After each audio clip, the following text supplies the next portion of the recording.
மயிலாப்பூரில் சில தள்ளுமுள்ளுகள் அங்கே ஏற்பட்டிருக்கு. திமுகவுக்கும் பாஜகவினருக்கும் அந்த காட்சிகளை பார்த்துடலாமா? கண்டிப்பாக.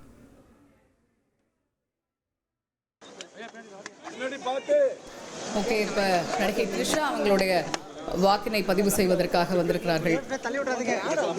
அந்த காட்சிகளை நம்ம இப்போ பார்த்துக்கிட்டு இருக்கிறோம். தொடர்ந்து காலையிலேருந்து செலிபிரிட்டிஸ் அவங்க எல்லாருமே அவங்களுடைய ஓட்டெல்லாம் ஒவ்வொருத்தராக வந்து பதிவு செஞ்சுட்ருக்குறாங்க. காலையிலே பார்த்தோம் கௌதம் கார்த்திக்லாம் அவருடைய ஓட்டை பதிவு செஞ்சுட்டாரு. இப்போ கடைசியாக விஜய் சேதுபதி, இப்போ த்ரிஷா அவங்களுடைய வாக்குகளை பதிவு செய்வதற்காக வந்திருக்கிறார். பார்த்திபன் சார், ஓட்டு போட்டிங்களா?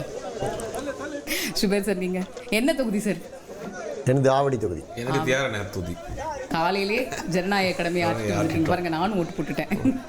சலீம், நீங்க? ஓகே, நம்ம எல்லாருமே நம்மளுடைய அந்த டியூட்டியை முடிச்சிட்டோம். ஆனால் பாருங்க, அந்த 5 தொகுதிகள் குறைவாக இருக்கக்கூடிய அந்த 5 தொகுதிகள் அந்த மக்கள் கண்டிப்பாக அவங்களுடைய வாக்குகளை தவறாமல் செலுத்துங்க. ரொம்ப முக்கியமான நாள் இன்னைக்கு நம்ம எல்லாருக்குமே. எந்த காரணத்தினாலையும் அதை தவற விட்டுறக்கூடாது அப்படிங்கிறது தான்.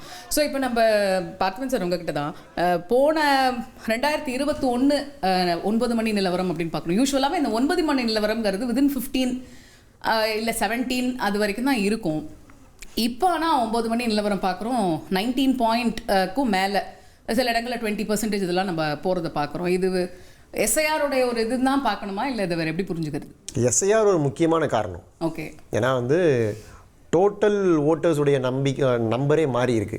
நிறைய டெலிஷன் இருக்கு. அதாவது இறந்தவங்க, இடம் மாறினவங்க, டபுள் என்ட்ரி, 1 கோடி பேர் டெலிஷன் இல்லை. ஸோ டெலிஷன் இருக்கு.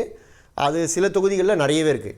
இப்போ பல்லாவரம் தொகுதி எடுத்துக்கிட்டிங்கன்னா, பல்லாவரம் தொகுதியில் 1 லட்சம் பேருக்கு மேலே இடம்பெயர்ந்து போயிருக்காங்க. ஸோ அதனால் அவ்வளோ பேர் நீக்கியிருக்காங்க. அப்போ உங்களுக்கு அந்த பெர்சன்டேஜ் இன்க்ரீஸ் ஆகத்தான் செய்யும். ஸோ இப்போது 100 பேர் இருக்குன்னு கணக்கு இருக்குது, ஆனால் அங்கே இருக்கிறதே 60 பேர் தான். அதில் 10 பேர் போடுறாங்க அப்படின்றதுக்கும் 60 பேர் தான் இருக்காங்கன்னு கணக்கு இருக்குது, அதில் 10 பேர் போடுறாங்கன்னு போது பெர்சன்டேஜ் கூட்டிட்டோம்ல. ஓகே, அதனால் நம்ம வெறும் இந்த 19-20% வந்து பரவாயில்ல, சென்னை மக்கள் திருந்திட்டாங்க, நிறைய பேர் போய் ஓட்டு போடுறாங்க அப்படின்னு நம்ம நினைச்சிடக்கூடாது. இல்லை சார், நம்ம வெயிட் பண்ணுவோம். இந்த வாட்டி சென்னை மக்கள் கண்டிப்பாக திருந்துவாங்க. இது எஸ்ஐஆர் ஒரு மிக முக்கியமான காரணம். 2வது முக்கியமான காரணம் வந்து விஜயோட என்ட்ரி. அதனால் இந்த ஃபர்ஸ்ட் டைம் ஓட்டர்ஸ் வந்து ஒரு ரிலக்டன்ஸ் இருக்கும் அவங்ககிட்ட. ஜென்ரலாக நம்ம ஏன் ஓட்டு போட்டு நமக்கும் அரசியல் சம்மந்தம் இல்லை அப்படின்றதுலாம். இந்த முறை நிறைய யங்ஸ்டர்ஸ் உள்ளே வந்திருக்காங்க, ஆக்டிவ் பாலிடிக்ஸ்குள்ளேயும் வந்திருக்காங்க, ஆதரவும் தெரிவிக்கிறாங்க. அதனால அதுவும் ஒரு குறிப்பிட்ட பெர்சன்டேஜ் வந்து இந்த இன்க்ரீஸ்க்கு காரணமாக இருக்கும்னு நினைக்கிறீங்க. ஓகே, ஸோ இப்போ குறிப்பாக சுபேர் சார், இப்போ கொங்கு மண்டலம் இந்த வாட்டி வந்து ஈரோடுலலாம் பார்க்குறோம் 9 மணி நிலவரம்னு பார்க்கும்போது நம்ம ஃபர்ஸ்ட் கார்டே நம்ம ஈரோடு மேற்கு, ஈரோடு கிழக்கெல்லாம் பார்க்கும்போது 20% தாண்டிடுச்சு அப்படிங்கிறத பார்க்க முடிஞ்சுது கடந்த முறையை விட கம்பேர் பண்ணும்போது. குறிப்பாக கொங்கு மண்டலத்தில் இது ரொம்ப ஃபாஸ்ட்டாக இந்த வாட்டி வாக்குப்பதிவு நடந்துட்டு இருக்குங்கிறது. அதுக்கு அங்கே நடக்கக்கூடிய அரசியல் தான் செந்தில் பாலாஜி தான் அவர் காலத்தில் இருக்கக்கூடிய விஷயங்கள். இதே எஸ்ஐஆர் கொங்கு மண்டலத்தில் அப்ளை அது நம்ம இப்போ நம்ம இது கவுண்ட் பவுலிங் முடிஞ்சதுக்கு பிறகு நிறைய செய்திகள் வரும். ஏன்னா அந்த மாதிரி நிறைய விஷயங்கள் அங்கே கொங்கு பகுதிகளில் இருக்குது. அதனால் அந்த பெர்சன்டேஜ்ங்கிறது அதிகமாக போகும்.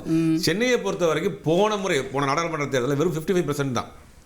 இந்த முறையுமே எனக்கு தெரிஞ்சு இன்க்ரீஸ் ஆகிறதுக்கான வாய்ப்புலாம் இல்லை. என்னென்னா, இப்போ நீங்கள் ஒரு வார்டு, மதுரையில் ஒரு வார்டுனா அதில் 900 ஓட்டு இருக்குது அப்படின்னா அவங்க 600 ஓட்டு தான் அங்கே இருக்கிறாங்கன்றாங்க.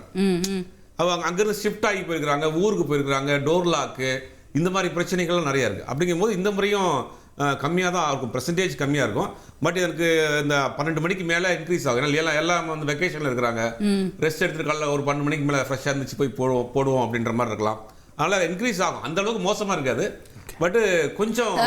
இப்போ நம்ம பார்த்துட்டு இருக்கும் போதே விஷுவல்ஸில் பார்க்குறோம் திரு எஸ்ஏசி அவருடைய வாக்கினை செலுத்திட்டு வரக்கூடிய காட்சிகள். இன்னொரு பக்கம் இத்தனை நேரம் வெளியில் வெயிட் பண்ணிக்கிட்டு இருந்தாங்க. ஒரு பக்கம் த்ரிஷா அவங்க அந்த போலிங் பூத்துக்குள்ளேயே போயாச்சு, அவங்களுடைய வாக்கு பதிவு செய்யக்கூடிய காட்சிகள். அப்படியே இந்த பக்கம் திரு எஸ்ஏசி திரு விஜய் அவர்களுடைய தந்தை இயக்குனர், இப்படி பல அவதாரம் இருக்கவருக்கு அவருடைய வாக்கு செலுத்திட்டு வரக்கூடிய காட்சிகளை நம்ம பார்க்கலாம்.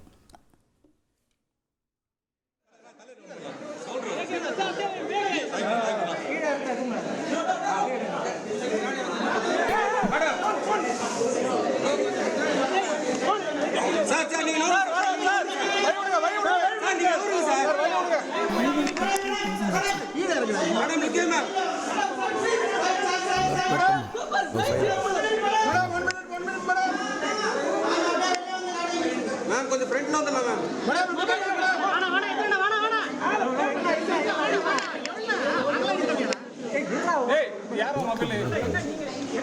போட்டுட்டு இந்த பக்கம் வாங்க. Super ma'am, super ma'am.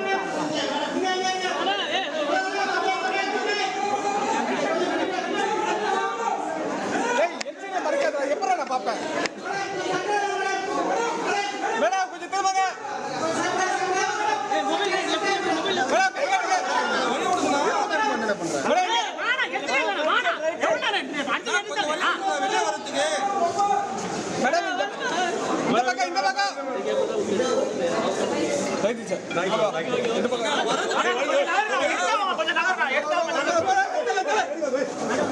வடிக்காதீங்களா, தள்ளுங்கடா. ஆழ்வார்பேட்டையில் நடிகை த்ரிஷா அவங்களுடைய வாக்கினை பதிவு செஞ்ச அந்த காட்சிகளை நம்ம பார்த்தோம். 1,28,00,000 மனங்களை வென்ற தந்தி டிவி யூடியூப் சேனல். தவிர்க்க முடியாத தம்ப்நெயில், கலக்கலான கான்டென்ட்ஸ். நீங்களும் இந்த குடும்பத்தில் இணைய இப்பவே சப்ஸ்கிரைப் பண்ணுங்க. அசுரபலம் கொண்ட எங்கள் டிஜிட்டல் கரங்களில் உங்கள் விளம்பரங்களை சேர்க்க வாட்ஸ்அப் பண்ணுங்க. 8939888838. Email advtthanditv@dttv.in.